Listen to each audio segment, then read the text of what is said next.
This podcast series is brought to you by World of Coffee Dubai and DXB Live. Expand your specialty coffee brand into the fastest growing specialty coffee market in the world by becoming an exhibitor at the next World of Coffee Dubai in 2024. I will be there, so head to worldofcoffeedubai.com and join the mailing list to get notified when booth registrations become available. Check the show notes for further details. Welcome to the Daily Coffee Pro by Map It Forward, friends. I'm your host, Lee Safar, and today on the podcast, we are joined for episode 2 of our 5-part series with Nawar Adra. Nawar, welcome back to the podcast. Today, we are talking about cafes that we observed in the Middle East and how we think that they may actually help shape the future of the coffee industry.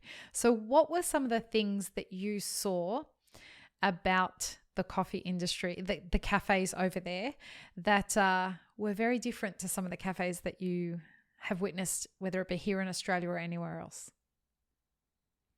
I think what I've seen, hi everybody, by the way, but just to get straight into the subject, something was really cool about there is even if you're, let's say, a beginner in specialty coffee or a cafe that is super high end in specialty coffee, or a cafe that is just trying to serve coffee, they all had pour overs. They all had all the filter brewing gear sitting. So it was interesting because they're trying to tell their consumers they can do all the coffee that they are willing to make for Yeah. them. So that means they have diversity of different coffee drinkers over there. So they don't have just espressos or milk based. They have filter. They have a wider range of consumers in Dubai. And they're trying to cater for everybody rather than just shutting doors on some people. Now, that kind of also helped to open up consumers on specialty coffee at the same time. Like, how do you enjoy a different type of coffee, not just this style, maybe that style? They had it even worded daily espresso, and then they had like specialty coffee, and it was like different Yeah. pricing, different way of brewing it. So they didn't really mix, like here we just call it maybe a batch. One thing also, there was no batch brews. There was everything needs to be Yeah. hand brewed. No. Yeah. So it was interesting. Maybe because they don't see it like, oh, this is automated. I don't want to touch it. I'm not sure, you Okay. know. Maybe I didn't go Pour too steadies are far. big over there. So like Yeah, that they're down for automation. I just don't think that it's a really great point that you bring up. I don't know that, like, I know in Saudi, they've got batch brew. It's a thing in Saudi, but I didn't see it very much at all. I didn't see it ever in Dubai, but I know it's a thing in no, Saudi. yeah, they don't want to do it. I'm not sure why. But they try to be uh, really kind of focus on how do we make um, coffee consumer acknowledge that there is not just flat whites, or espresso or Americano. I don't know what they call it over there, long black here. And I guess that was kind of a remarkable little how do you say point that was difference between other places. The other thing as well, they have very beautiful, like the high end So beautiful. coffee bars. They have like a lot of emphasis on beauty and space and little touches as Experience. well. Experience. The experience of the space is beautiful, but I guess they had a little bit of service experience. I think that would be that they can work on for the I future. agree. This is just my observation there. Um, but they are willing to go crazy when it comes to fit out, you It know. was really wild to see, Yeah, like, that there were beautiful spaces. the fit out is really, really good. And the design and like I was blown away with the three, but they don't have a cafe, but also, a brands and they're trying to always they have also something about pride, who they use, or they have their own brand on the bag. They do have this, I want to be different, you know what I mean? Like, Tell me more if of what you mean by that. if you want to sell me the coffee, I'm the only one in the area is gonna have this coffee, which is Well, interesting. I guess that's because it's a fad-driven society. Like coffee in general is a very fad-driven industry. But over there, it's not just in the coffee industry. It's in the cupcakes, it's in the donuts, it's in the pizza. It's like the whole F&B industry is all run on fads. So Yeah. something that I found was really interesting about cafes over there is their life cycle. Very short Because in some really cases. short, right? Like 6 months in some cases. So and people spoke about this on the podcast quite a lot when we were at World of Coffee Dubai. They were Garfield was talking about how people spend all this money on this fit out but not concentrating on delivering an actual great product. And so people come because everybody's talking about it, and they come and they experience the fit out, but because the product doesn't deliver, the customers are gone within 3 months.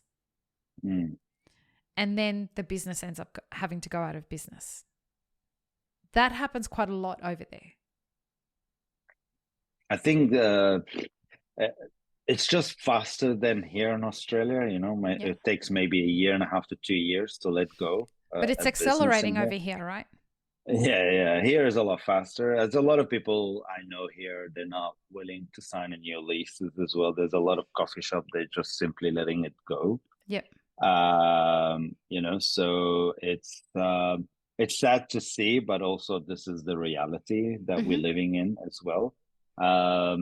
Over there, the people that really nailed it well are thriving, people who thought about their water quality, people who are investing a lot into having the right filtration system, Shout them like out. they can take, Like they yeah, deserve like to be mentioned. Raw raw coffee. coffee, I guess they Shout out to did a Kim. really great job for understanding the importance of filtration and how to do it, and what they've done to their uh, uh, wholesale partners as well, and how they help them to understand more about the impact of water and what sort of filtration they need to use.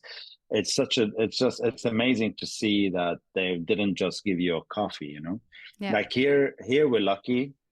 Obviously we've got good water. Yeah. Sometimes filter does a good thing, sometimes it doesn't really matter because the water's Right. freaking good sometimes. Exactly right. It depends where you are, obviously. But they are serious about it, they didn't just do it whatever because we can do it. They wanted a long-term sustainable plan. They do have a very good visuals as well, like the retailing a little bit.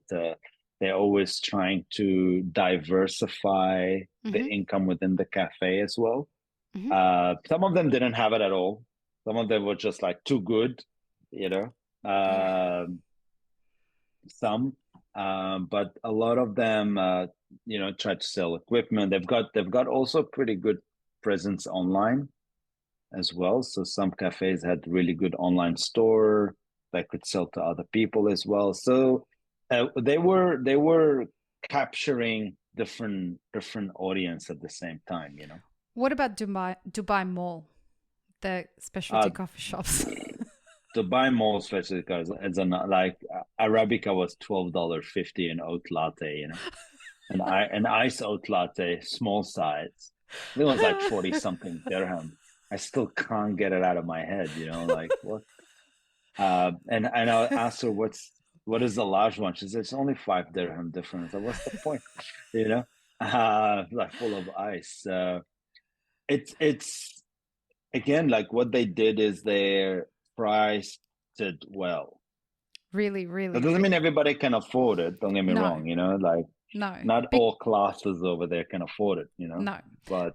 But something to say on that, there are a lot of empty cafes.